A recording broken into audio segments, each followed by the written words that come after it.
Sir আছি sir, অনেকে join করতেছে আস্তে আস্তে স্যার। মামুন স্যারের ক্লাস কি শেষ হয়েছে? জি স্যার শেষ হয়েছে। জি স্যার শেষ হয়েছে। মামুন স্যারের ক্লাস জি স্যার। আসলে স্যারের জন্য আমি টাইমটা করছি না। আমার সাউন্ড এবং ক্লিয়ারলি শোনা যাচ্ছে?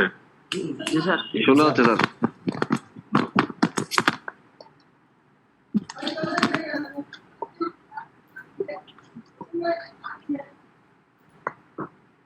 ঠিক আছে, তাহলে কি আমরা অফিসিয়ালি ক্লাসটা স্টার্ট করতে পারি না?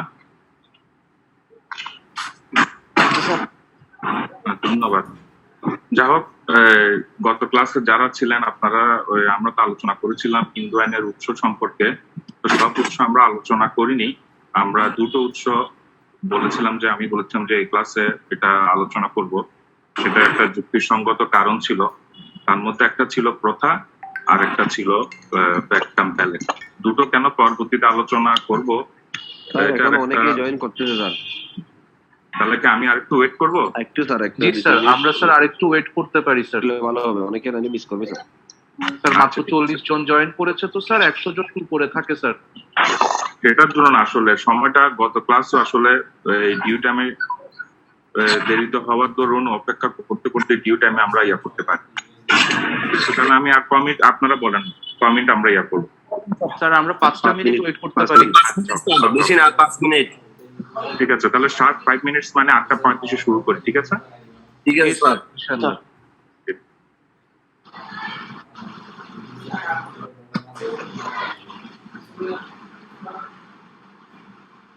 আসসালামু আলাইকুম। ওয়ালাইকুম আসসালাম।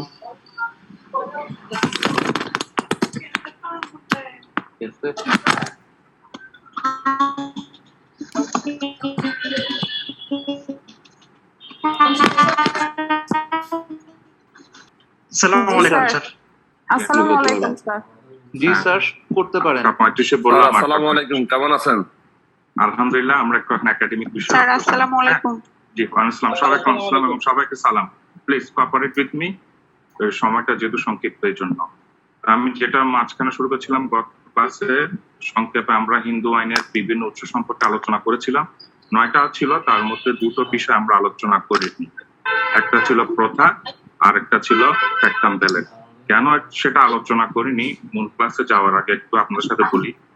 প্রিভিয়াস ইয়ারের কোশ্চেন গুলি দেখবেন, প্রথা নিয়ে অনেক রকম প্রশ্ন হয়েছে, এবং প্রথা নিয়ে প্রশ্ন হয়েছে, এবং প্রথাকে টিকা আকারও দিয়েছে, এবং ব্যাকটাম ব্যালেটকে টিকা আকারে দিয়েছে। হ্যাঁ, আপনারা যখন আনসার করতে যাবেন মাইনরিটি এটা শুনবেন। গত ক্লাসে যারা ছিলেন তারা হয়তো আরো ভালো মতো ক্যাচ করতে পারবেন।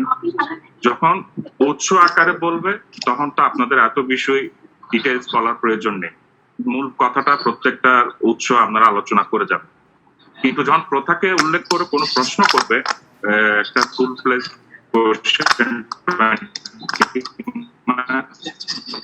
কিন্তু আপনাকে অনেক ইনফরমেটিভ আনসার দিতে হবে। হ্যাঁ, আকারে আসবে তখন তো স্বাভাবিক। আমাদের এই মেসেজটা একটু আমি দিতে চাই, যদি কোনো সময় প্রথা নিয়ে সিঙ্গেল কোয়েশ্চেন করে একটু শুনবেন, তখন কিন্তু আপনাদেরকে অনেক তথ্য দিয়ে এটা উত্তরটা রিচ করতে হবে, কারণ আপনাদের এখানের মধ্যে মার্কস অনেক বেশি। কিন্তু যদি উৎসর মধ্যে দেওয়া হয় তাহলে তো এত বড় করার দরকার নেই, আর যদি টিকা আকারে দেয় তাহলে একটু মিডিয়াম আনসারটা করবে। যাই হোক, এবার আমরা আসি প্রথা। প্রথা বলতে কি বোঝায়? হ্যাঁ, প্রথা আসলে মূলত এটা হিন্দু ধর্মের মধ্যে বেশি আসে, উৎসের মধ্যে এটা মুসলিম ধর্মের মধ্যে ওরকম না, কিংবা অন্যান্য ধর্মে অতটাই আসেনি। এটা বোঝাচ্ছে একটা বিশেষ শ্রেণী, বিশেষ এলাকার দীর্ঘদিন যাবৎ কিছু মানুষের আচার আচরণ, যেটা আইন আকারে তারা গ্রহণ করেছে। হ্যাঁ, এখানে আচার আচরণটা বোঝাচ্ছে এখানে সদাচার। সদাচার মানে কি?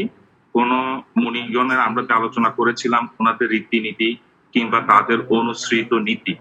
আমরা মুনি, নারদ মুনি, বিজ্ঞান, তারপরে যাজ্ঞবল্ক্য, এনাদের বিভিন্ন আমরা আলোচনা করেছিলাম। যা হোক, তো ওনাদের আচার আচরণ যা ওনারা ব্যাখ্যা করেছেন, ব্যাখ্যাটা যে সময় একটা আইনে পরিণত হয়েছে, সেটাকে বলা হচ্ছে একটা প্রথা।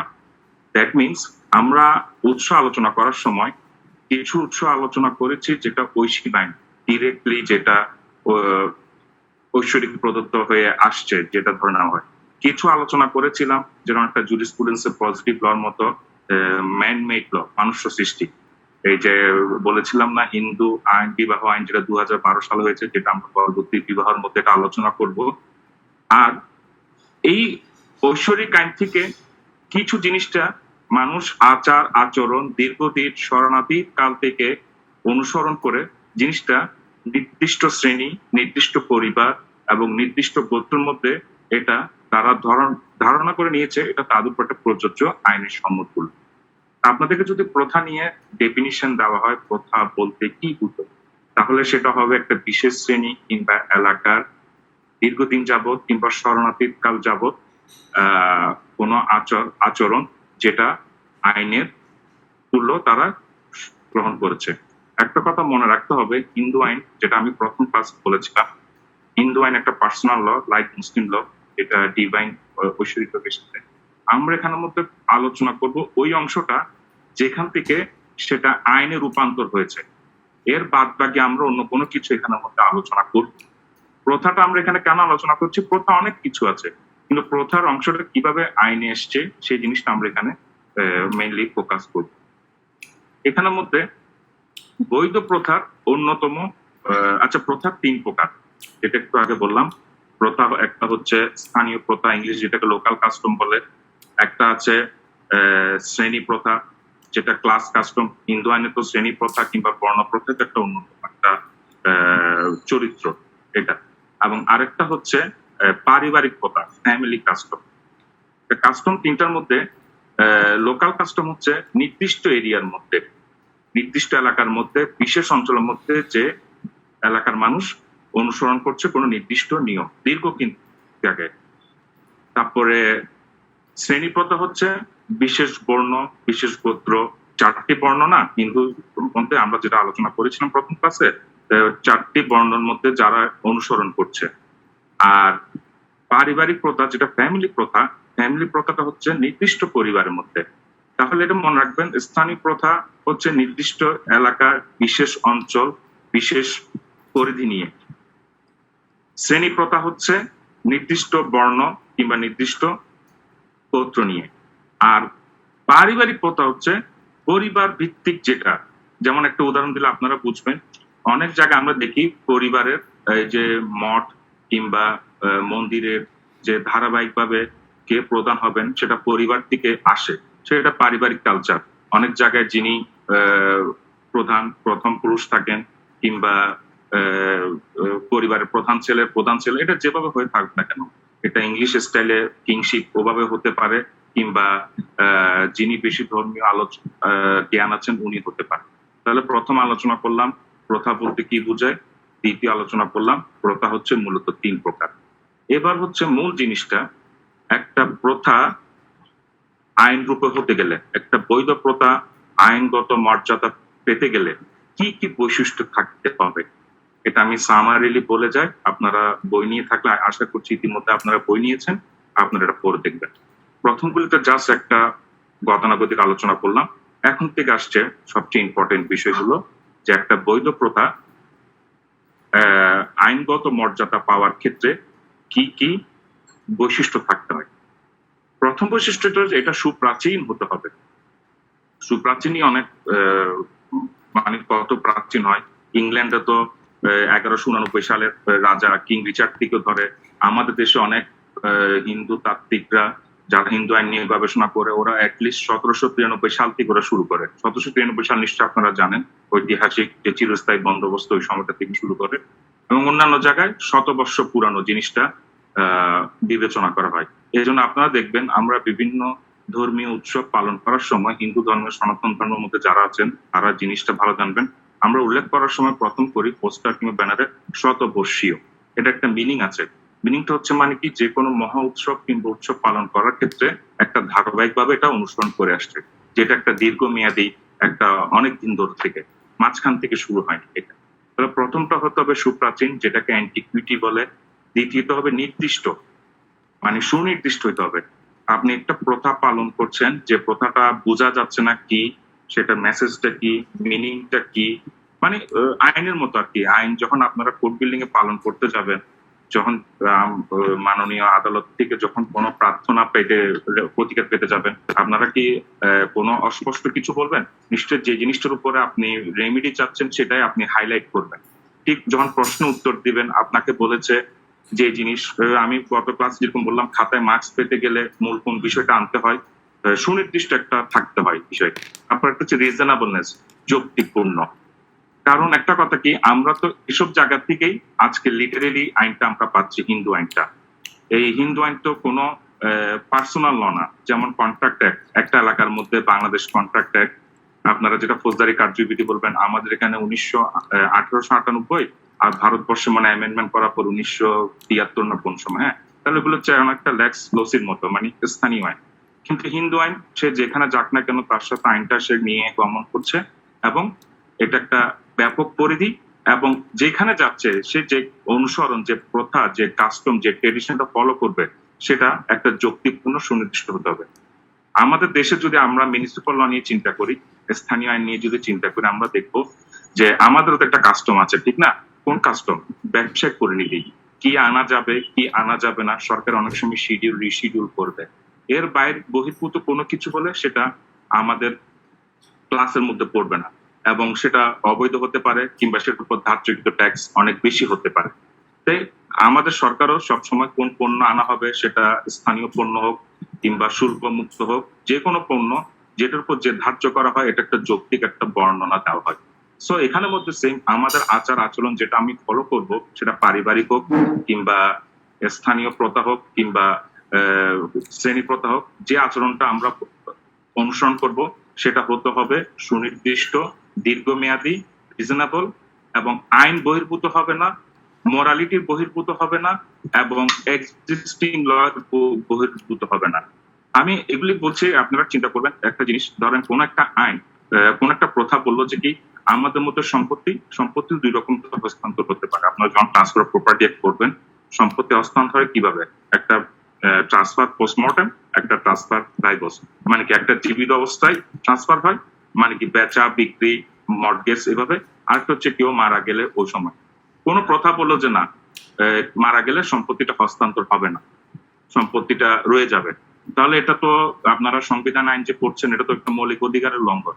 সো এই ধরনের যেটা ইমপ্র্যাকটিক্যাল, কোন একটা গোত্র বলবে না যে আমাদের এখানে এমন একটা আইন আছে যে আইনটা সাংঘর্ষিক সংবিধানের সাথে এবং বর্তমান প্রচলিত আইনের সাথে। এবং আরেকটা হচ্ছে বেশি সংখ্যক মানুষ সেটা অনুসরণ করতে হবে। এটা আমার বলাটা কতটুকু যৌক্তিক হবে আমি জানি না। এটা যেমন আগস্টে তো আষাঢ়ের শেষে ভাত বিগিনিং আমাদের এখানে তো মনসা পূজাটা উদযাপন হয়।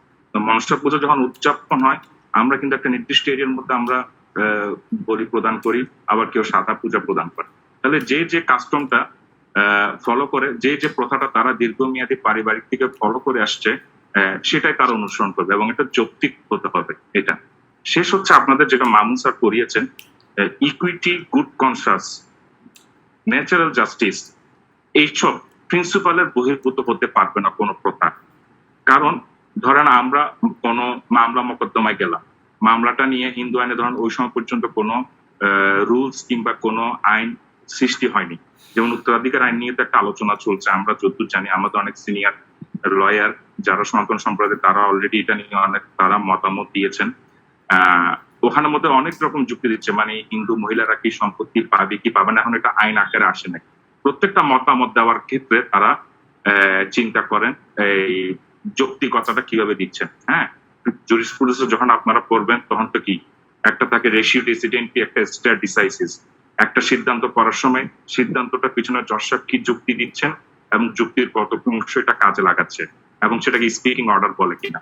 সো একটা প্রথা অনুযায়ী একটা এরিয়ার মধ্যে কোনো সময় ধরেন কোনো আইন পাওয়া গেল না, সেটা যখন আদালতে গেল, আদালতে যখন কোন রকমের সোর্স পাচ্ছে না একটা সমাধান দেওয়ার জন্য, তখন বলতে পারে যে একটা প্রথার উপরে বিশেষ করে আদালত সিদ্ধান্ত দিতে পারে। প্রথাটার অনুসরণ করতে গিয়ে দেখলো যে এটা কোনো যৌক্তিকতাই নাই।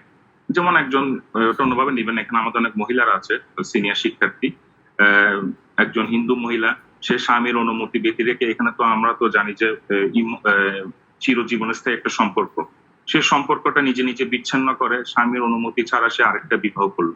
এটা নিয়ে সে আদালতে গেল, আদালত তো বলবে যে আপনি এটা অন্য দেশের কোন সৃষ্ট আইনে আপনি করলে এটা অন্য বিষয়, কিন্তু আপনি যদি ধর্মীয় আইনে যদি কোনো প্রতিকার পেতে চান, আপনার ধর্ম এটা আপনাকে অনুমতি দেন না।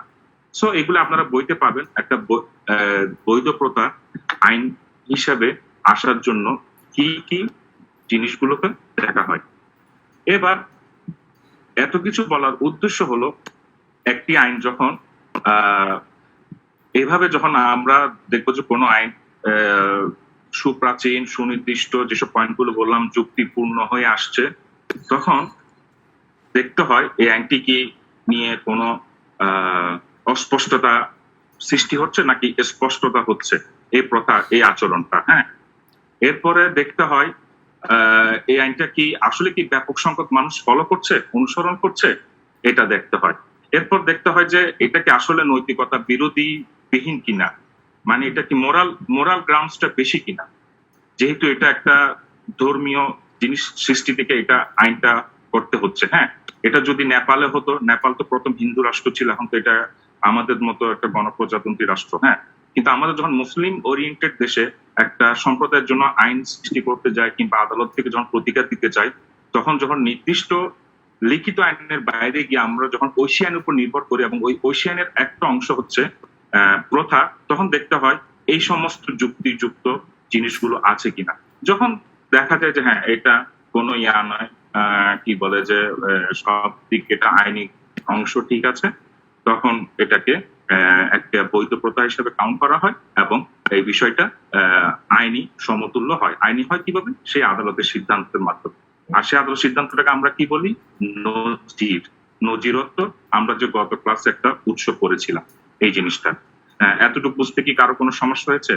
প্রথা কিংবা একটা 3 প্রকারের প্রথা বললাম, তারপরে বৈধ প্রথার গ্রাউন্ডস গুলো কি কি, বৈধ প্রথার গ্রাউন্ডস গুলো কি কি, এগুলি আপনারা বইতে আছে, বইতে পড়বেন। যখন আপনাদেরকে একটা প্রথা নিয়ে কোনো ব্যাপক প্রশ্ন দিবে, আপনারা সেই প্রশ্ন দেওয়ার সময় বিশদ আকার আলোচনা করবেন। তাহলে এই পর্যন্ত কি কোনো স্পষ্টতা আছে? বৈধ প্রথা কি সত্যি না, সুনির্দিষ্ট যুক্তিপূর্ণ? জি, বৈধ প্রথার বলুন। যে বৈশিষ্ট্য কথা তিনটাই তো আলোচনা করলেন, সুপ্রাচীন সুনির্দিষ্ট যুক্তিপূর্ণ, এই তিনটাই কি? নৈতিকতা যেটা, তারপর একটা বললাম না মোরালিটির বিরুদ্ধে হবে না, নৈতিকতা একটু উদাহরণ দিলাম যে স্ত্রী দীর্ঘমেয়াদী আইনসঙ্গত এগুলো। হ্যাঁ, থ্যাংক ইউ। প্লিজ আপনার নামটা একটু বলবেন। সৌরভ মুস্তফা। ধন্যবাদ ধন্যবাদ, আপনি ক্যাচ করতে পেরেছেন এটা। তারপর বললাম না বেশি সংখ্যক অনুষ্ঠিত, আপনি বই নিয়েছেন, আমি তো বললাম না আমার তো ক্লাস, আমি সিলেবাস ধারাবাহিকভাবে আমি আগাচ্ছি, এলোমেলো করে আগাই না। এগুলি বইতে আছে, বইতে পেয়ে যাবো। আমি জাস্ট একটু আপনাদেরকে একটু কেন প্রথাটা আমি সেকেন্ড ক্লাসে নিলাম এবং কারণটা কি, কত রকম প্রশ্ন আসতে না পারে, আমি এই জিনিসগুলো আপনার সাথে আলোচনা করছি। আমি বললে আপনাকে আবার যে প্রশ্ন করেছেন, একটা হবে সুপ্রাচীন দীর্ঘমেয়াদী আর কি, তারপরে স্পষ্ট থাকতে হবে, যৌক্তিকপূর্ণ থাকতে হবে, নৈতিকতা বিরোধী হবে না, দেশের কোনো চলমান আইন কিংবা সাংবিধানিক আইন বলেন এগুলো বিরোধী হবে না, এবং ব্যাপক সংখ্যক মানুষ এটা অনুসরণ করবে, এবং কি বলে এটাকে, এই সার যে পড়ান ইকুইটি, গুড কনসাস, সুমচার, এইসব বিরোধী হবে। মোট কথা সামারি যদি আপনি এটাকে যদি মূল জিনিসটা বুঝতে চান, একটা বিষয়, এটাকে যখন কোর্ট আমলে নিবে কোনো প্রতিকার পেতে চাইতে গেলে দেখতে হবে যে এটা এমন একটা অবস্থান, এই থিমটা, এই তত্ত্বটা ফলো করতে গেলে কোন রকমের দুর্বোধ্য কিংবা কঠিন বিষয় হিসাবে আদালতের কাছে এটা এস্টাবলিশ হবে না এই জিনিসটা। এক কথাই সার্বজনীন বলা যায়। সার্বজনীন হচ্ছে তো বলা যায়, কিন্তু আমি তো আপনাকে বলছি মানে সার্বজনীন হওয়ার আগে ধাপটা কি। আমরা তো হিন্দু আইন যখন পড়ছি, আপনাকে ধরে নিতে হবে এই আইন এখন আমরা অন্যান্য লিটারেলি আইনগুলো এখন এস্টাবলিশ হয় না, আমাদেরকে একটু অতীতে 100 বছর বললাম না, 100 বছর পুরনো গিয়ে যেতে হবে। আপনার যখন দেওয়ানি কার্যবিধি পড়বেন, ফৌজদারি কার্যবিধি পড়বেন, অনেক আইন পড়লে তো আপনারা হেসে দিবেন, ওগুলো তো এখন অবস্থান নাই যখন ওখানে যাবেন। তাহলে আপনি কি আজকে 2021 চিন্তা করে পড়বেন? আপনাকে পড়তে হবে 1908 চিন্তা করে, যে সময় আইনটা ফ্রেম হয়েছে। সো হিন্দু আইনটা যে সময় আমাদের দেশে আসছে ওই সময় জিনিসটা করবেন এটা। ওকে, এরপর আমরা আসি একটা প্রশ্ন, এই প্রশ্নটা প্রায় সময় আসে, আমি ধীরে ধীরে বলি। একটু আমি পরে বলবো। একটা প্রশ্ন হচ্ছে, হিন্দু আইনে স্পষ্ট প্রমাণিত প্রথা লিখিত আইনের চেয়ে অধিকতর মর্যাদা পায়, অথবা এটা বলে হিন্দু আইনে সুবিদিত প্রথা শত গ্রন্থ থেকেও শক্তিশালী উক্তিটির যথার্থ নিরূপণ করে। এগুলি পাবেন এখানে। এটা বলার আগে একটা উদাহরণ দিয়ে শুরু করি। মানুষ শুরু থেকে শেষ করে, এটা শেষ থেকে আমি শুরুতে যাচ্ছি যাতে বোঝার জন্য। ঐতিহাসিক একটা মামলা আছে, যে মামলাটা আপনারা অনেকভাবে পাবেন। দ্য কালেক্টর অফ মাদুরা, মানে কালেক্টর। আমাদের এখন যেটা ডেপুটি কমিশনার, সেটাকে আগে কি বলতো, কালেক্টর বলতো না। এই যে আদালত ভবন, সেটাকে কালেক্টরেট বিল্ডিং বলে। তারপর আপনারা যে আগামী ইয়ারে সম্ভবত পিডিআর একটা পাবেন মনে হয়, ওখানে বারবার কালেক্টর শব্দ আসে। কালেক্টর অফ মাদুরা ভার্সেস মুত্তুরামালিঙ্গম একটা মামলা, এটা আপনারা অনেকবার করবেন। সেখানে দেখা গেল কি, মাদুরা দ্রাবিড় অঞ্চলের রাজা নিঃসন্তান অবস্থায় মারা যায়। যখন মারা যান, তখন তার রানী একটা সন্তান দত্তক নেয় স্বপিণ্ডদেরকে নিয়ে। স্বপিণ্ড যারা বুঝেন বুঝবেন, আমরা পরবর্তী স্বপিণ্ড নিয়ে একটা আমাদের চ্যাপ্টারই আছে, আত্মার মুক্তি সাধনার জন্য যারা কল্যাণের জন্য পিণ্ড প্রদান করে। স্বপিণ্ডদের অনুমতি নিয়ে মুটুর আমাকে দত্তক গ্রহণ করেন। যখন দত্তক গ্রহণ করেন, তখন ওই এলাকার কালেক্টর বললো যে কি, এই দত্তকটা বৈধ না, এটা অবৈধ।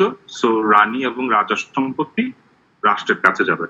আমাদের দেশে তো সেম আইনটা আছে, যখন কোনো সম্পত্তি খাস হয়ে যায়, মালিকানা না থাকে, ওটা কি হয়, সেটা অর্পিত আকারে হোক কিংবা অ্যাবন্ডেন্ট আকারে হোক, এটা রাষ্ট্রের কাছে ভেস্টেড হয়ে যায়, অর্পিত হয়ে যায়। হ্যাঁ, তো রেভিনিউ কোর্ট, যেটা লোয়ার কোর্ট, ও বললো যে হ্যাঁ, এই সম্পত্তিটা রাজার আন্ডারে যাবেন, মানে মুটুর আম্মালিঙ্গের কাছে যাবে, যেহেতু দত্তক প্রক্রিয়াটা সহি হয়নি।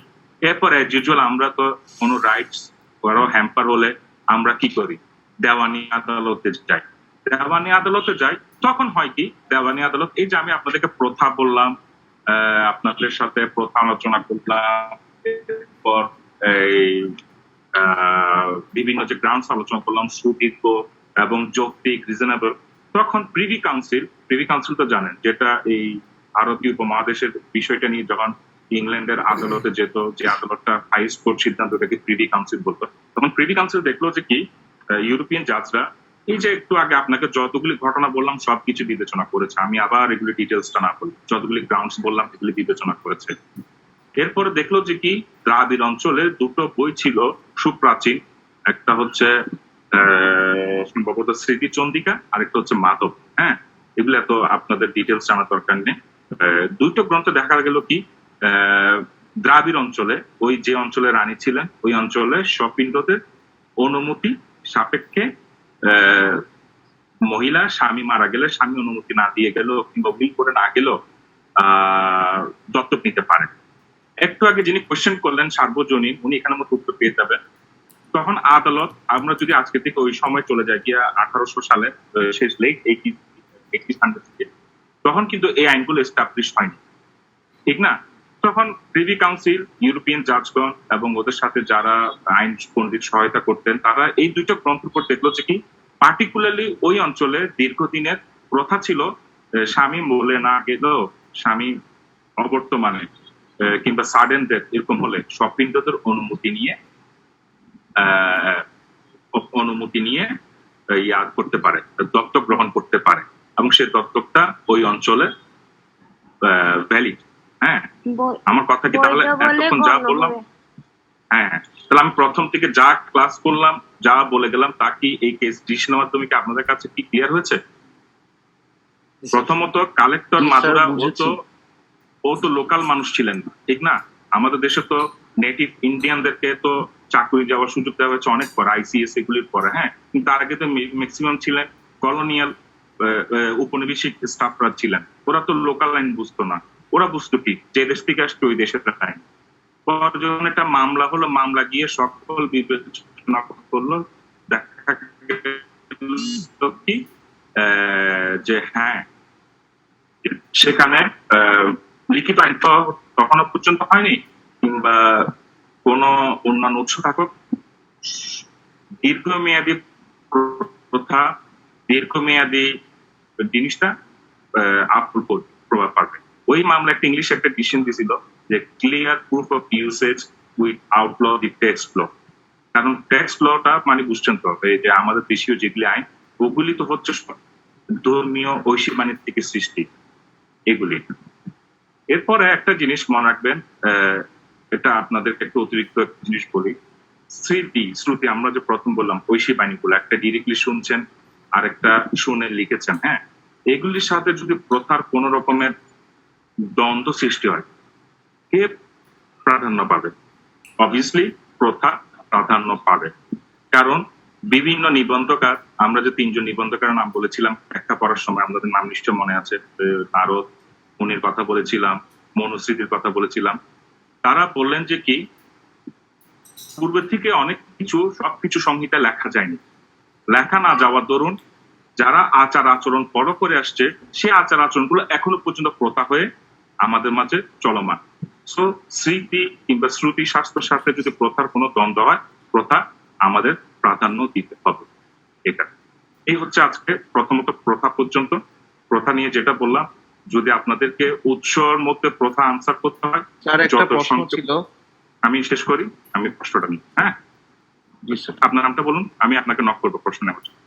নামটা স্যার বলুন আমার please। নাম Tawsif Muntasir. That's it. Okay, I will knock you. প্রথম প্রশ্ন হলো যে আপনাদেরকে যদি গত ক্লাস যেটা পড়িয়েছিলাম, যদি উৎস নিয়ে বেশি বলে তাহলে এত বেশি আনসার করে না, কারণ আপনাকে ফুল আনসার করতে হবে। যদি আপনাদেরকে কোনো কেস ডিসিশনের রেফারেন্সের মাধ্যমে ডিসিশন আলোচনা করতে হয়, তাহলে প্রথাটা কেন হচ্ছে ওই গ্রাউন্ডস দিয়ে হাইলাইট করতে হবে, সুপ্রাচীন ওগুলি নিয়ে। আর যদি আপনাকে টিকা আকারে দিয়ে চেষ্টা করবেন ম্যাক্সিমাম জিনিসগুলো যাতে সামারি আকারে আসে, যাতে নাম্বারটা মিস না হয়। হিন্দু আইনে কিন্তু সবাই ফুল আনসার করতে পারে। ইয়েস মিস্টার তৌসিফ, আপনার প্রশ্নটা বলুন। আচ্ছা স্যার, হিন্দু ল আর কমন ল কি অনেক সময় কনফ্লিক্ট করে? একটা সেম ধরনের ল তো একটা আসলে- হিন্দু মানুষের জন্য হতে পারে, একটা অন্য ধর্মের মানুষের জন্য হতে পারে। সেক্ষেত্রে কি স্যার হিন্দু লটা প্রায়োরিটি পাবে নাকি স্যার কমন লটা প্রায়োরিটি পাবে? যেখানে পার্সোনাল বিষয় আসবে সেখানে পার্সোনাল লটা প্রায়োরিটি পাবে। পার্সোনাল ল এটা হিন্দু ল, পার্সোনাল ল এটা মুসলিম ল, পার্সোনাল ল একটা, আমি সংক্ষেপে বলছি, আপনাকে ডিটেলসে বলতে পারছি না, এটা জি স্যার। অনেক থিওরিটিক্যাল বিষয়।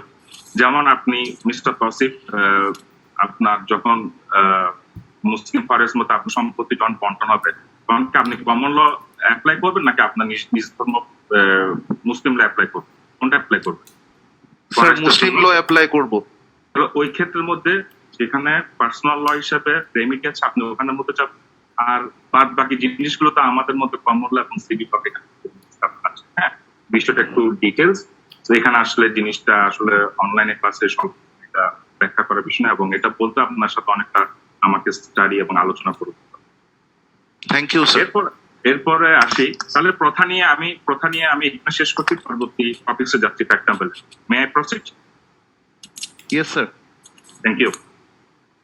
ফ্যাক্টাম ব্যালেট বলার সময় একটা কথা মনে রাখবেন, সবাই যেটা ভুল করে, আপনার যদি ভাইবার মধ্যে জিজ্ঞাসা করে ফ্যাক্টাম ব্যালেট বলতে কি বলতে, মনে রাখবেন আপনাকে আগে আনসারটা বলতেছি, এখানে পাশে নীতি শব্দটা ইউজ করবে, বুঝছেন?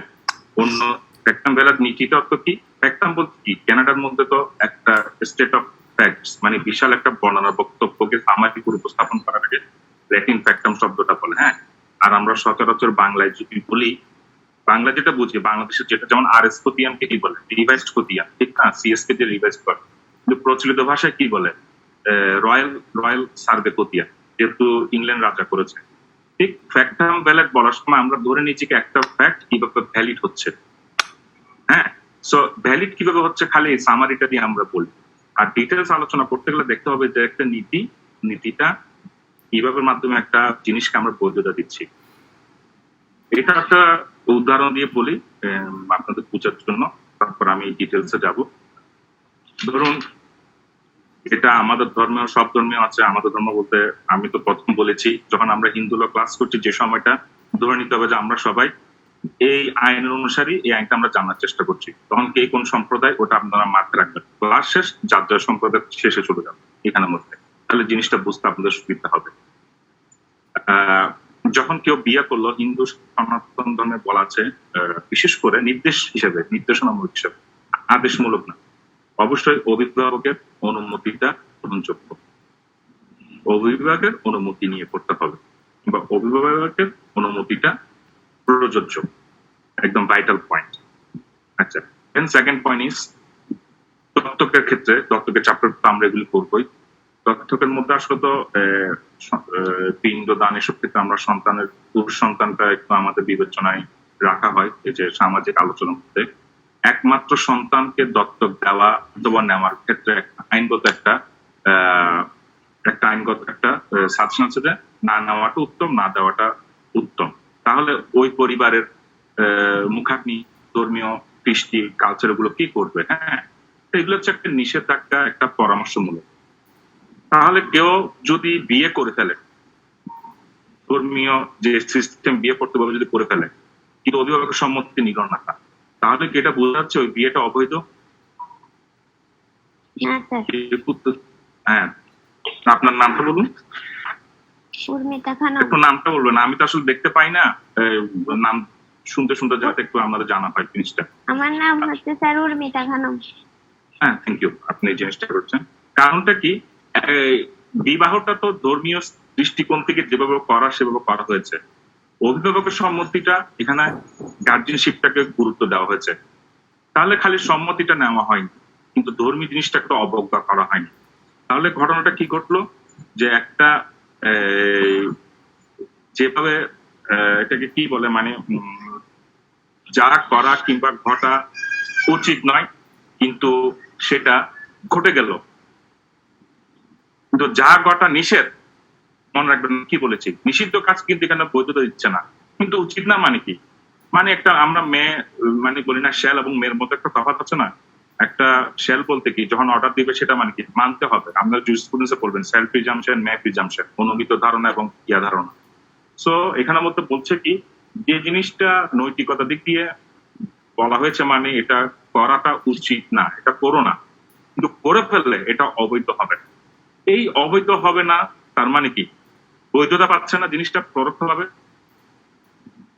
জি স্যার। এইটাকে বলে ফ্যাক্টাম ভ্যালিডিটি।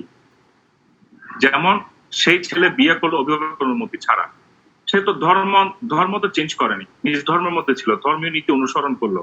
সমস্যাটা হলো কোথায়, অভিভাবক অনুমতিটা নিল না, যেটা তার নেওয়া উচিত ছিল। সো অভিভাবক অনুমতি না নেওয়ার জন্য বিবাহটা কি অবৈধ হবে। এই হচ্ছে সামারিলি জিনিস। তাহলে ফ্যাক্টাম ভ্যালিড নীতিটা হচ্ছে মানে যা ঘটা উচিত নয়, যা কোনো ঘটা সেটা না করার জন্য একটা সুপারিশমূলক কিংবা নির্দেশমূলক মুনি ঋষিগণ বলে গিয়েছেন, তা যদি ঘটেও যায় তাহলে সেটাকে অবৈধ হিসেবে কাউন্ট করা হবে। এবং ঘটে যাওয়াটাকে বলে ফ্যাক্টাম ভ্যালিড নীতি, প্রিন্সিপাল। এই প্রিন্সিপালটা মূলত আমরা পরবর্তী দায়ভাগ করবো, দায়ভাগের জিমত বাহন এই প্রিন্সিপালটা দিয়েছেন। এবং মিতকসরা যে দুটো স্কুল, মিতকসরা নীতিটা অস্বীকার না করলেও কিন্তু নীতিটাকে গুরুত্ব দিয়েছে। হ্যাঁ, এভাবে নীতির মাধ্যমে একটা বৈধতা দিয়ে আইনগতভাবে স্বীকৃতি দেওয়া এখানের মধ্যে। আর এইখানের মধ্যে মনে রাখবেন একটা ভেরি ইম্পর্টেন্ট জিনিস, একটা বেলের মধ্যে আইনগত বিধির লঙ্ঘন করার কোন নীতি কিন্তু বৈধতা দেয় না। আমি আবার বলছি, যেটা টোটালি নিষিদ্ধ সেই জিনিসটাকে সিদ্ধ করার জন্য ফ্যাক্টাম ভ্যালিড নীতির মাধ্যমে আপনি পারবেন না। আমার দেশে কি ধরেন দেশের আইন বলে দেওয়া হচ্ছে কি, অবৈধ অস্ত্র বহন করা যাবে না, ঠিক আছে? তো একটা সময় ভোটের আগে কি দেখা যেত, বলতো কি, এটা ব্রিটিশ আমলে বেশি প্র্যাকটিস ছিল, ভোটের আগে বলতো কি লাইস যত অস্ত্র আছে জমা দাও, সকলে জমা দিল। কিন্তু ধরেন কেউ কোনো অসুস্থ হয়ে গেল, সে দিতে পারলো না, সে জমা দিল না, তার লাইসেন্স মেয়াদ আছে, তাই বলে তার অস্ত্রটা তো অবৈধ হবে জিনিসটা। তাহলে এখানে বলতে গেছি কি, শাস্ত্র শুধুমাত্র যেগুলি নির্দেশ হিসেবে দিয়েছেন, উপদেশ হিসেবে দিয়েছেন, এগুলি করা উচিত না, কিন্তু ওই ঘটনা ঘটে গেলে গিয়ে সেটাকে অবৈধ বলা যাবে না, সেটাকে ফ্যাক্টাম ভ্যালিড নীতির মাধ্যমে স্বীকৃতি দেওয়া হবে। আদালত এখানের মধ্যে ধরেন কোন একটা বিবাহ স্বীকৃতি পেয়েছি কি পাইনি, এটা যখন জিনিসটা ডিটারমাইন করতে যাবেন তখন দেখবে যে কি এই জিনিসটা যেটা ধর্মীয় প্রক্রিয়া হওয়ার কথা ছিল, সে ধর্মীয় প্রক্রিয়া পুরোপুরি অনুসরণ করা হয়েছে কি। যদি অনুসরণ করা যায়, শাস্ত্রকে যদি ওভাররুল না করে, আইনকে তারপরে কি বলে যে ধর্মকে যদি ওভাররুল না করে, ক্রস না করে, তাহলে সেই ফ্যাক্টাম ভ্যালিড নীতির মাধ্যমে যাবতীয় কৃতিকর্মকে বৈধতা দিবে। এভাবে যদি গার্জিয়ানের অনুমতি ছাড়া বিয়ে করে, সেটাকে বৈধতা দিবে, এবং এক সন্তানকে যদি দত্তক নেয় সেটাকে ওই ক্ষেত্রে বৈধতা দিবে। স্যার দুটো জিনিস। হ্যাঁ, স্যার আমি একটা প্রশ্ন করতে চাচ্ছি, জানি না যদি যুক্তিগত হয় কিনা। অনেকে কাজীর কাছে বিয়ে করে বাট কোর্ট ম্যারেজ করে না, তো এই জিনিসটা আমাদের সমাজে এখনকার মেনে নেয় না, যে বলে না কোর্ট ম্যারেজটাকেই প্রাধান্য দেওয়া হয়। তো এই ক্ষেত্রে সমাজে এটা বৈধ ধরবে নাকি অবৈধ ধরবে? মানে কাজী ডেকে বা আচ্ছা। হুজুর ডেকে বিয়ে করে। তো ইয়া করেন, আপনার নামটা বলবেন, প্রশ্ন আমার সাথে বলতে বলবেন, আমার আমি নাম নক হচ্ছে শান্তানাহার খানম। ধন্যবাদ। আচ্ছা, আগে আগে আমরা একটা একাডেমিক বিষয়টা ক্লোজ করি, দেন আমি প্রশ্নটা ইয়া করবো। তাহলে ফ্যাক্ট কাম আচ্ছা, ভ্যালিড okay, প্রিন্সিপাল বা নীতি জিনিসটা কি ক্লিয়ার হচ্ছে আপনাদের কাছে? প্রশ্নের মধ্যে কিন্তু মনে রাখবেন, সূক্ষ্ম যে জিনিসটা এত কিছু বলার আগে বলি অনলি ফ্যাক্ট কাম ভ্যালিড বলে দেওয়া আছে, কিন্তু জন বই পড়তে যেমন বলা থাকতো যেটা নীতি, এটাই আপনাদের মূল কনসেপচুয়াল কোশ্চেন। হ্যাঁ, ঠিক আছে, এবার আমি ওনার প্রশ্নটা নিই। শান্তানার খানম বললেন, হ্যাঁ আপনার প্রশ্ন যদি আমি বুঝে থাকি, হিন্দু আইনে যখন আমরা বিবাহ করব তখন কি আমাদের সব যত রকমের ধর্মীয় আচার আচরণ ছোট আমাদের অনুসরণ করতে হবে। জি। ইসলাম ধর্ম যখন বিয়ে করব, যে সূরাটা দেওয়া আছে আগদের জন্য, তার আগে কিন্তু ইসলাম ধর্মে একটা জিনিস আছে, এজাজত নেওয়া মেয়েদের, ওগুলি। হ্যাঁ, কোর্ট ম্যারেজ বলতে আসলে কোনো বিবাহ আছে কিনা আমার জানা, যখন আপনি আইন পড়তে আসেন জন্য আমি এটা আপনার সাথে একটু আলোচনা করলাম, অন্য সময় হলে হয়তো এই জিনিসটা আলোচনা করতে পারতাম। হ্যাঁ, কোর্ট ম্যারেজ বলতে কোনো বিবাহ বলতে কোনো কিছু নেই, কিন্তু বিবাহর একটা পূর্ব এরকম একটা স্বীকারোক্তি একটা আদায় করা হয়। আমরা সম্পত্তি ক্রয় করার আগে অনেক সময় কি আমরা একটা কন্ট্রাক্ট ফর সেল করি না, বাইনানামা করি না? এটা একটা গ্যারান্টি হিসেবে দলিল আছে। বাইনানামার মাধ্যমে কি আমার মালিকানা অর্জন হয়ে যায়? অবশ্যই না। এটা হচ্ছে আত্মীয়কে নেব, তার সাথে একটা আমাদের কি কোর্ট ম্যারেজ।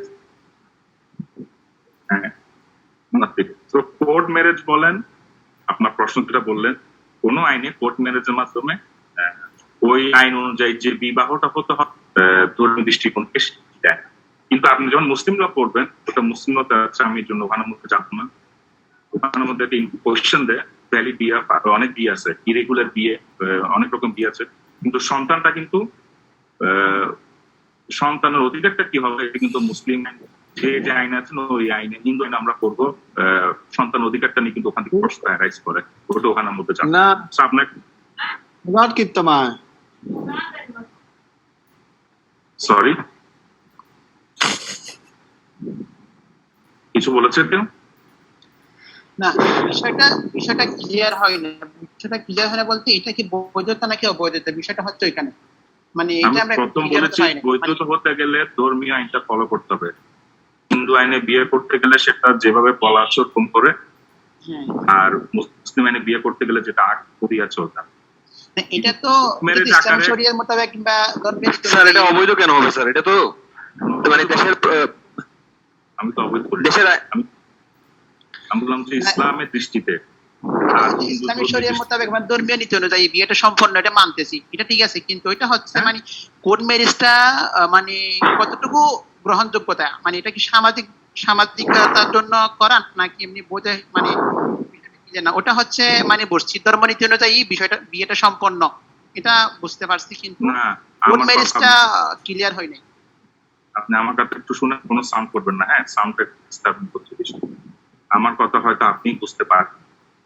প্রথম বললাম যে ধর্মে বিবাহ করবেন, যে ধর্ম অনুযায়ী মৃত্যুবরণ করবেন, যে ধর্ম অনুযায়ী নামকরণ করবেন, জন্ম মৃত্যু বিবাহ তিনটা জিনিস পড়ে না সৃষ্টিকর্তার উপরে, এটুকু বুঝতে পারছেন নাকি বুঝেন নাই? জি স্যার। যে ধর্মে যেভাবে নির্দেশনা দিয়েছে ওভাবে করলে সেটা বৈধ। এবার আসেন দেশীয় আইনে, যেটা আপনি বললেন যে কোর্ট ম্যারেজ। কোর্ট ম্যারেজ ইসলাম ধর্ম কোথাও কোর্ট ম্যারেজ শব্দটা আছে এটা আমার জানা নেই, হিন্দু আইনে আপনারা পড়ে সেটা পাবেন না। এটার মাধ্যমে হচ্ছে দুইজনকে একটা বন্ডিংস আনা, আমি একটা বাইনাস আমার শব্দটা বললাম, একটা বন্ডিংস এর মধ্যে আনা। এরপর আমি আদেশ আলোচনা করলাম, এটা তো হিন্দু আইনের বিষয় না, এখানে কনসেপ্ট ক্লিয়ার না হলে তো আমার কথা কিছু আপনাদের বুঝতে হবে।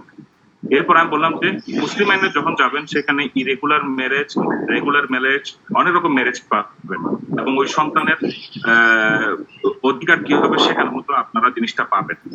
তো কন্ট্রাক্ট ম্যারেজের মাধ্যমে যখন কোনো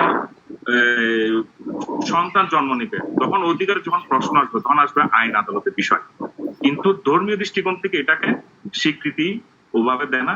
এরপর বললাম যে সামাজিক দৃষ্টিকোণ থেকে, হ্যাঁ অনেক সময় যদি আমাদের পরিবার মেনে নেয়, দেখেন না পালায় যখন যাই তখন কি বলে চলে এসো আমি মেনে নেই, অনেক সময় মেয়েকে আটকাইয়া রাখে, আবার অনেক সময় সামাজিক দৃষ্টিকোণ থেকে কি করে যাতে প্রশ্ন না হয় মেনে নেয়, মেনে নিয়ে কি করে আবার তো ওই ধর্ম অনুযায়ী বিয়েটা সম্পাদন করে।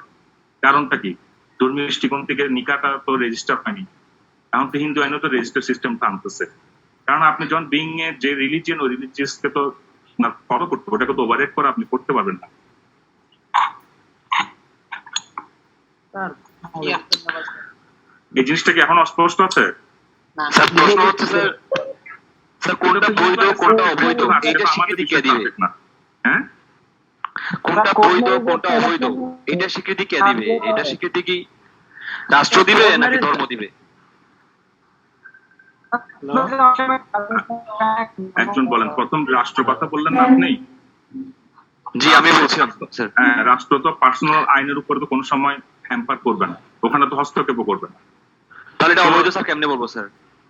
অবৈধটা আওয়াজ উচ্চারণ করলো, আমি তো অবৈধ শব্দটা এই পর্যন্ত এখনো উচ্চারণ করিনি। আপনি আসলে স্যার এটা অবৈধ বলে নাই, এটা বৈধ বলেছে। এটা কিন্তু এখন বর্তমানে আইনগতভাবে বিশ্বাস করার জন্য এটা হয়তো কোর্টে ওই যে কোর্ট ম্যারেজ আমি তো হিসাবে পরবর্তী বললাম নেওয়া যখন সামাজিক সমাজে আসে আমরা দেখি কি? তা আপনি সারা যেটা বলছিলেন যে বলেছেন, এটা বাইনার যে ধর্মটা পালন করে ওই ধর্মীয় আইন অনুসরণ করেই বিবাহটা বৈধ কি অবৈধটা বোঝা যাবে। আর আমরা যারা পড়ছি এখন মুসলিম আইন, হিন্দু আইন, স্যার, এক এক আমরা কিন্তু এখন এক এক হিন্দু আইন পড়তেছি, স্যার। শেষ করি। আর যেটা কোর্ট ম্যারেজের কথা বলতেছে, মুসলিম আইনেও এটা বিভিন্ন মাযহাব আছে। এই আইনে আমাদের যেটা আমরা হানাফি মাযহাবে অভিভাবকের সম্মতি ছাড়া বিবাহ এটা অবৈধ বলা হয়েছে। বাট নিকার রেজিস্ট্রি এটা হচ্ছে ডিফারেন্ট একটা ইস্যু। ধন্যবাদ। ধন্যবাদ। আসলে একটা জিনিস দেখেন, যিনি বললেন যে অবৈধ বলবো কিভাবে, আমি তো যা উচ্চারণ করিনি তা মিসকোট করবেন না। আমি কিন্তু বারবার বলছি, একজন লয়ার স্টুডেন্ট বলতেও চিন্তা করবেন। আমি বলেছি না না কোনদিন বলবেন না, আবার কোর্ট করার সময় কোনো সময় মিসকোট করবেন না। আমি কিন্তু অবৈধ শব্দটা আমি একবার আমরা সবসময় আইনের শব্দ ব্যবহার করবো স্যার। আর যেখানের মধ্যে যে সাবজেক্ট আছে ওই সাবজেক্টটা ওকে। আজকে আমরা যেটা পড়েছি এখানের মধ্যে কারো কোনো অস্পষ্টতা আছে প্রথা এবং ফ্যাক্টম ব্যালেট এটা নিয়ে? না স্যার। ধন্যবাদ। তাহলে আমি প্রথা নিয়ে আবার একটা কথা বলি। প্রশ্ন যখন করবে উত্তরটা আপনি চিন্তা করবেন কোনটা কি। যদি ওই বলে যে হিন্দু আইনে সুস্পষ্টিত প্রমাণিত প্রথা, তখন কেস ডিসিশন দিবেন। কিংবা নর্মাল প্রথা কিভাবে আইন পাচ্ছে, তখন এই যে এতগুলি পয়েন্ট গুলো বললাম দীর্ঘমেয়াদী, এগুলি আলোচনা করবেন। এবং যদি মেইন জিনিসটা যদি আপনাকে টিকার মধ্যে দেয়, শর্ট নোটস এর মধ্যে দেয়, সকল কিছু সামারি করে দিবেন, যাতে আপনার 5 নাম্বার না 4 নাম্বার আছে তার মধ্যে যাতে অ্যাটলিস্ট 70% মার্কস পান। শর্ট নোটসে কিন্তু যতটুকু দিবেন কাজ করবেন ততটুকু আপনার নাম্বারটা থাকবে এখানের মধ্যে। তো ধন্যবাদ, আজকে এতটুকু পর্যন্ত। ওই আশা করি একটা বিষয় বলতে, ওই যে আপনি একটা উদাহরণ দিয়ে একটা প্রশ্ন তুলেছেন না, মানে আইনগত বৈধতা লঙ্ঘন করার ক্ষেত্রে ওই যে একটা প্রশ্ন দিয়ে আমাদেরকে উদাহরণ দিয়ে বুঝে দিচ্ছেন না, প্রশ্নটা যদি একটু রিপ্লাই করেন তাহলে ভালো হবে। আলোচনা রিপ্লাই করতে হবে না, প্রশ্নটা রিপ্লাই করলে হবে। প্রথার ক্ষেত্রে আমাদের কিন্তু হিন্দু স্পষ্ট প্রমাণিত প্রথা না, সেটা না, মানে পরীক্ষায় অধিক্ষেত্রে মানে বেশি সময় একটা প্রশ্ন আসে এরকম বিষয় বলছেন, তারপর আমাদেরকে এই যে মানে একটা উদাহরণ দিয়ে বুঝা দিচ্ছেন। হ্যাঁ, প্রশ্ন যেটা আসে বা ওইটা একটু রিপ্লাই করলে একটু ভালো হয় লিখে নেওয়ার জন্য।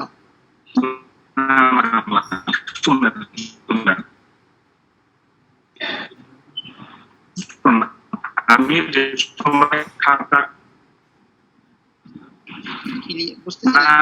স্যার, এই প্রশ্নটা হবে হিন্দু আইনে প্রমাণিত প্রথা লিখিত আইনের চেয়েও অধিকতর মর্যাদা পায়। এই কথাটার উত্তরে গিয়ে এই ব্যাখ্যা করা হয়েছে।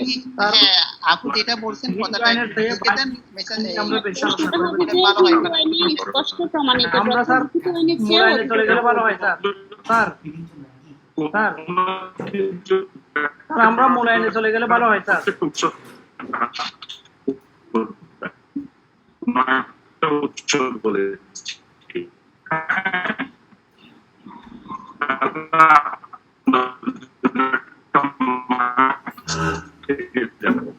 জিনিসটা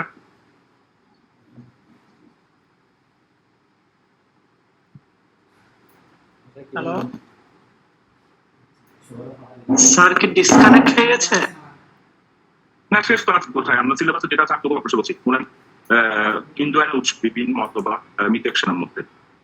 ঠিক আছে, তাহলে আজকে তো কিছুই বোঝা যাচ্ছে না। কিছু বোঝা যাচ্ছে আমি দেখতে পাচ্ছি না। আমরা দেখতে পাচ্ছি নেটওয়ার্কের প্রবলেম হচ্ছে, যে নেটওয়ার্কের প্রবলেম।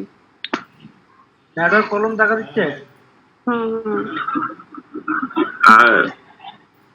স্যার শুনতে পাচ্ছি, দেখতে পাচ্ছি এখন। দেখতে পাচ্ছেন? হ্যাঁ, জি স্যার, clear আছে। আচ্ছা, না আজকে এতটুকু পর্যন্ত ছিল, এটা বললাম।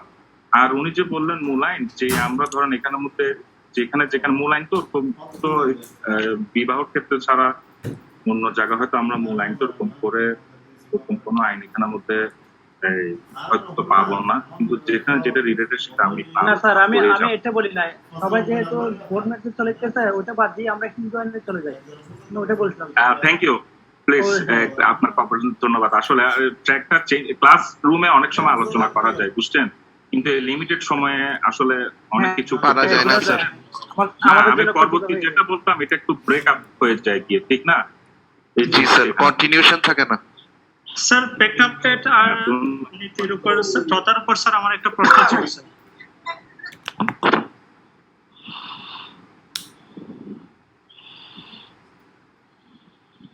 বলেন স্যার। এখানে প্রেক্ষাপট হচ্ছে স্যার এমন একটা প্রথা যেটা নিষেধ করা হয়েছে, এমন একটা নীতি যেটা নিষেধ করা হয়েছে, কিন্তু যদিও বাই চান্স কোনো কারণে করে ফেলে সেক্ষেত্রে আইনগতভাবে বাধা আসবে না পরবর্তীতে।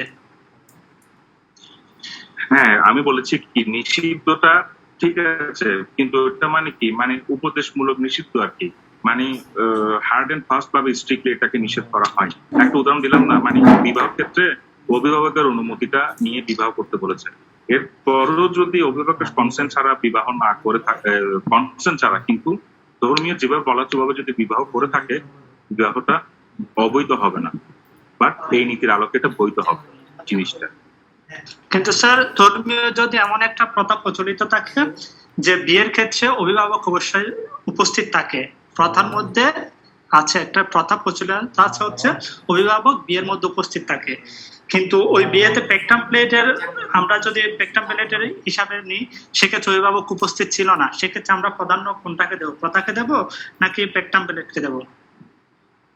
হ্যাঁ, পেকটাম প্লেট তো আধুনিক নীতি, দায়ভাগ মোতাবেক তো নীতিটা আধুনিক নীতি, সর্বোচ্চ নীতি, ওই নীতিটাকে আমরা করবো। এখানে মূল বিষয়টা হচ্ছে কি, ও তো ধর্মীয় যেভাবে সিস্টেমে বিবাহ করতে হবে সেটাকে ইগনোর করে, সপ্তপদী ধরেন, অগ্নি যজ্ঞাদি যা যা আছে ওটা তো সে ইগনোর করেনি, একটা রুলস সে অনুসরণ করেনি, হয়তো মা বাবা রাজি হতো না, ওদের কনসেন্ট ছাড়া গিয়ে বিয়ে করে ফেলছে, তাই বলে তো বিবাহটা মানে বলছে কি, যেহেতু ধর্মীয় অনুসরণ গুলি করা হয়েছে যেভাবে বিবাহ করতে হবে, সো এই ক্ষেত্রে বিবাহটা এই নীতির আলোকে, এই নীতিটা অনুসরণ করলে সেটা বৈধ। আদালতে গেলে এই নীতির আলোকে আদালত রায় দিবে যে বিয়েটা বৈধ হওয়ার জন্য যেসব জিনিস ধর্মীয় কালচারে কৃষ্টিতে নির্দেশনা ছিল ওগুলো অনুসরণ করা হয়েছে, কিন্তু একটা নির্দেশনা ছিল মানে অভিভাবকের সম্মতি।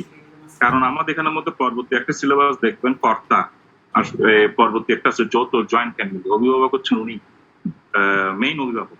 সো ওনার যদি অনুমতিটা না নেওয়া হয় তাহলে অনেক সময় সামাজিক স্বীকৃতি ক্ষেত্রে অনেক রকমের প্রবলেম অ্যারাইজ হয়ে থাকে। কিন্তু বিবাহটা তো ধর্মীয় দৃষ্টিকোণ থেকে সেম করতো না, একজন ব্রাহ্মণকে করলো, সেম মধ্যে কায়স্থকে করলো, তাই বলে বিবাহটা কি বলছে মানে মানে নিষিদ্ধ হচ্ছে না, এটা বোঝাতে চেয়েছে।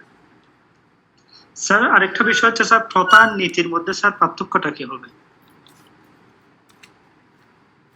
নীতিটা তো আসলে অনেক সময় প্রথাটা আপনাকে কি বলেছি, প্রথা বলেছি, ধরেন আপনি গত ক্লাসে ছিলেন? জি স্যার ছিলাম স্যার। গত ক্লাসে স্মৃতি আলোচনা করেছিলাম না, একটা ডিরেক্টর শ্রবণ করছে আর একটা শ্রবণ করার পর সংহিতা কোড আকারে লিখিত হচ্ছে। হ্যাঁ, এখন জি, কোন স্যার। কারণে যদি লিখিত হয় নাই কিন্তু দীর্ঘদিন যাবৎ অলিখিত অংশটা অনুসরণ করে আসছে, লিখিত রয়ে গেলে তো এটা তো আর কোনো ওটা নিয়ে কোনো বিতর্ক হচ্ছে না, ঠিক না? আমি তো বই খুললে পেয়ে যাচ্ছি, হ্যাঁ, মনুসংহিতা করেছি না হিন্দু আইন যারা ওরা জানবে, হ্যাঁ, কিন্তু যেটা অলিখিত সেটা যদি আমরা কারো আচার আচরণ দেখে বুঝতে পারি যেটা অনেকদিন ধরে অনুসরণ করে আসছে ওই সদাচারটা, তাহলে ওটা ধরে নিচ্ছে একটা অ্যাপ্রোপ্রিয়েট প্রথার এই ধরনের প্রথা বৈধ হওয়ার ক্ষেত্রেই তখন ওটা ফলো করে আর কি, যে এন্টিকুইটি প্রাচীনত্ব দীর্ঘদিন ধরে অনুসরণ করছে কিনা, কোন আইনকে অবহেলা করছে কিনা, এই জিনিসটা। জি স্যার। তাহলে ঠিক আছে, আমি আজকে আর কোনো আছে, আমরা নেক্সট আমরা আলোচনা করবো। রেফারেন্স বইগুলো একটু আবার বলতেন, ইংলিশ আর কোনটা রেফারেন্স বইগুলো একটু স্যার রাইটারের নামগুলো একটু রেফারেন্স আসলে বুকে বইটা রাইটারের এতদিন নামগুলো পর্যন্ত দেখেন, আমি মনে সিলেবাসটা আপনাকে দেখি গ্রুপে পোস্ট করবো, সিলেবাসের মধ্যে বুকস রেকমেন্ডেড বলা আছে, হ্যাঁ, তার মধ্যে আমি যে বইটা ফলো করি প্রথম দিকে বলে আসছি, আমার ডিরেক্ট টিচার এবং আমার ডিপার্টমেন্ট ল ইউনিভার্সিটি জাতীয় সূচক ডক্টর বদরুদ্দিন স্যারের বইটা আমি ফলো করি। এরপর বললাম যে এরপরও যদি ধরেন বাজারে অনেক বই আছে, কি বলে নাম কি, ইনা মাজগর একটা বই ছিল, এখন আছে কিনা জানি না, বাংলা বই। তারপরে আলতাফ হোসেন একটা বই তো দীর্ঘদিন ধরেই আছে, হ্যাঁ। এছাড়াও আপনি বলেছেন যদি কোনো বই নিয়ে থাকেন এটা যদি আমার সাথে বলেন যে বইটা কিরকম, আমি যদি পড়ে দেখি তাহলে বলতে পারি যে এই বইটা আপনারা ফলো করবেন। আর বদরুদ্দিন স্যারের বইটা আমি ফলো করি এবং ওইটাই নিয়ে আমি স্টাডি করি। এটা তো আমি প্রথম ক্লাস থেকে, ওরিয়েন্টেশন ক্লাস আমি বলেছিলাম, প্রথম ক্লাস থেকে সেম পাতা আসছি জিনিসটা। আর ইয়ার বইয়ের মধ্যেও বইয়ের নাম রেফারেন্স আছে সিলেবাসের মধ্যে। স্যার ডক্টর এবিসিপিটা কেমন?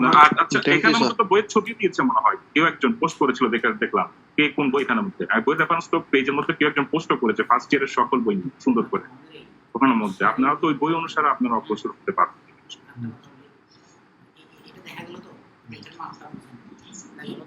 স্যার আগামী ক্লাসটা স্যার আগামী ক্লাসের টপিক নিয়ে কিছু বলবেন বলছিলেন। Thank you sir. আমরা সিলেবাস অনুযায়ী যাবো। আগামী ক্লাসটা হবে হিন্দু আইনের স্কুলস অফ হিন্দু ল, এই সাবজেক্টটা করবো এখানে। ঠিক আছে, তাহলে আজকে এতটুকু থাকুক তাহলে। ওকে স্যার, আসসালামু আলাইকুম। ডক্টর এবিসিপির বইটা যে কোনো বই এখানের মধ্যে আসলে চেঞ্জ হবে না, আপনারা নেন নিয়ে একই জিনিস করতে পারবেন, ভিন্ন জিনিস পাবেন না। জিনিসটা বই তো সেম থাকবে, আইন তো চেঞ্জ হওয়ার কোনো সুযোগ নেই। স্যার আমি একটা বিষয় জানতে চাচ্ছিলাম, চট্টগ্রাম 10 করে আপনার নাম্বারটা আমাকে একটু বলবেন স্যার। 239 নাম্বার, তবে লকডাউনে যাওয়া হয় না আইনজীবী কোন ভবনে? ইয়ার পিছনে নতুন আইনজীবী ভবন সোনালী ব্যাংকের পিছনে দ্বিতীয় তলায় 239 নাম্বার না? জি জি। তবে আমার যাওয়া কম হয় এখন, বিকজ আপনাদের কিরণ স্যারও করোনাতে আক্রান্ত ছিলেন, আমিও দীর্ঘদিন করোনাতে আক্রান্ত ছিলাম, তো ফলে ফিজিক্যালি এখন আমি টোটালি ফিট না। তো টিল আই এম ফিট এবং লকডাউন পূর্ণ না করা পর্যন্ত আসলে কোর্টটা আমার এখনো পর্যন্ত আমার যাওয়াটা পসিবল না। ওখানে চেম্বারে গেলে কি কোনো পরামর্শ হওয়া যাবে? আচ্ছা, এগুলো একাডেমিক বিষয় না, আপনারা আসলে এখানে সোহেল সাহেব আমাকে ইয়া করবেন, এগুলো দেখা যাক যখন টুডে টুমরো তো ক্লাস যখন খুলবে আমরা এগুলো নিয়ে আবার আলোচনা করতে পারবো কোনো কোয়েশ্চেন থাকলে জিনিসগুলো। না স্যার, আমি তো এখানে থাকি, বা কোনো সমস্যা হলে যে আপনারা দেখা যাক, অসুবিধা না, অসুবিধা নেই, কোনো সমস্যা। আচ্ছা স্যার, ওকে তাহলে দোয়া করি। আসসালাম, সবাইকে আমার সালাম। জি স্যার, আসসালামু আলাইকুম। ওয়ালাইকুম স্যার।